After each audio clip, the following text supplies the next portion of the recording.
এগুলো হচ্ছে ভারত বিরোধী দল।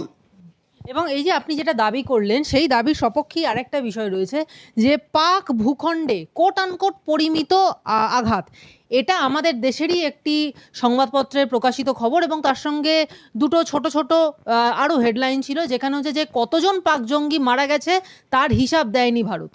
এই হেডলাইন যেখানে বেরিয়েছিল সেই পেপারটির নাম হচ্ছে গণশক্তি, এবং এই গণশক্তি যাদের পেপার, সেই বাম নেতা নেতারা যারা রয়েছেন তাদের মধ্যে একজন হচ্ছেন বিমান বসু, খুব নামজাদা। তিনি লিখছেন যুদ্ধ থেকে বিরত থাকা উচিত, এবং মোহাম্মদ সেলিম লিখছেন যুদ্ধ মানে ধ্বংসলীলা।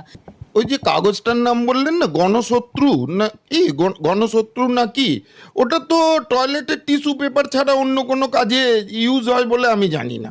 খুবই কম লোক পড়েন ওরা, যদিও জায়গায় জায়গায় কিছু কিছু জায়গায় লাগিয়ে রাখে, কিন্তু কাউকে আমি পড়তে দেখি না আজকাল।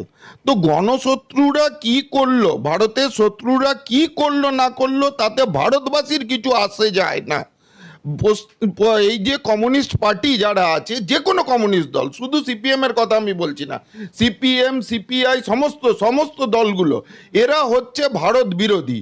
ওদের একটা ওই যে কি বেবি আছে না, যে জানি না ওটা কি বেবি ফুড খায়, সেই বেবিও দেখুন একটা বিবৃতি দিয়েছে, সেই বেবি থেকে সেলিম, এরা হচ্ছে ভারত বিরোধী, পাকিস্তান প্রেমী, বাংলাদেশ প্রেমী লোক।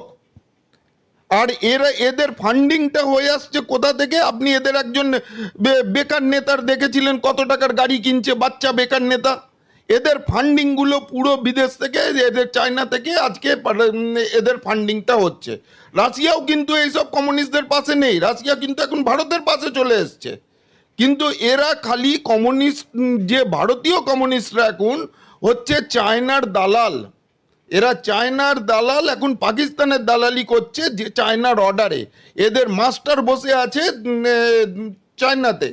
এখন নতুন মাস্টার, নতুন প্রভু হয়েছেন পাকিস্তান, এবং সেই পাকিস্তানের প্রভু যারা আছেন, পাকিস্তানের শাহবাজ শরীফ আর আসিম মুনিরের হচ্ছে এনাদের মাস্টার, আর এরা হিজ মাস্টার ভয়েস।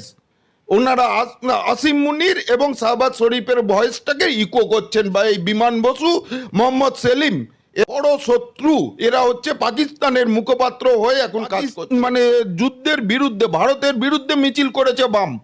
আজকে সেই মিছিল আটকাতে ভারতীয় জনতা পার্টির লোক গেছে সেখানে প্রতিবাদ করতে, জাতীয় পতাকা নিয়ে, জাতীয় পতাকা সমেত তাদেরকে প্রিজম ভ্যানে তোলা হয়েছে। আজকে সজল ঘোষ সহ যাদেরকে গ্রেপ্তার করা হয়েছিল, যাদেরকে জাতীয় পতাকা সহ মানে প্রিজম ভ্যানে তুলেছিল, এটা ভারতের মধ্যে কি করে সম্ভব? ভারতকে কি একটা পশ্চিমবঙ্গকেও কি মাননীয় মমতা বন্দ্যোপাধ্যায় আজকে মিনি পাকিস্তান বানাতে চান? আজকে পশ্চিম বাংলাদেশ, আমি আপনার চ্যানেল পোর্টালে বহুবার বলেছি যে পশ্চিমবঙ্গকে উনি পশ্চিম বাংলাদেশ বানাচ্ছেন। এখন তো দেখছি পশ্চিম বাংলাদেশ বানাতে বানাতে মিনি পাকিস্তানও বানিয়ে দিয়েছে। যেটা ববি হাকিম বলেছিল একটা ক্ষুদ্র অঞ্চল মিনি পাকিস্তান, এখন তো পুরো কলকাতাও মিনি পাকিস্তান হয়ে যাচ্ছে। কেন পাকিস্তান, ভারতের পতাকা নিয়ে মিছিল করা যাবে না? কেন পাকিস্তানের পতাকা ছেঁড়া যাবে না? বাম আর তৃণমূল দুটোই ভারত বিরোধী, দেশ বিরোধী দল, এবং এদেরকে নিষিদ্ধ করা উচিত। দেশের জন্য, ভারতের জন্য স্বার্থে এদেরকে নিষিদ্ধ করা উচিত। এগুলো হচ্ছে ভারত বিরোধী দল।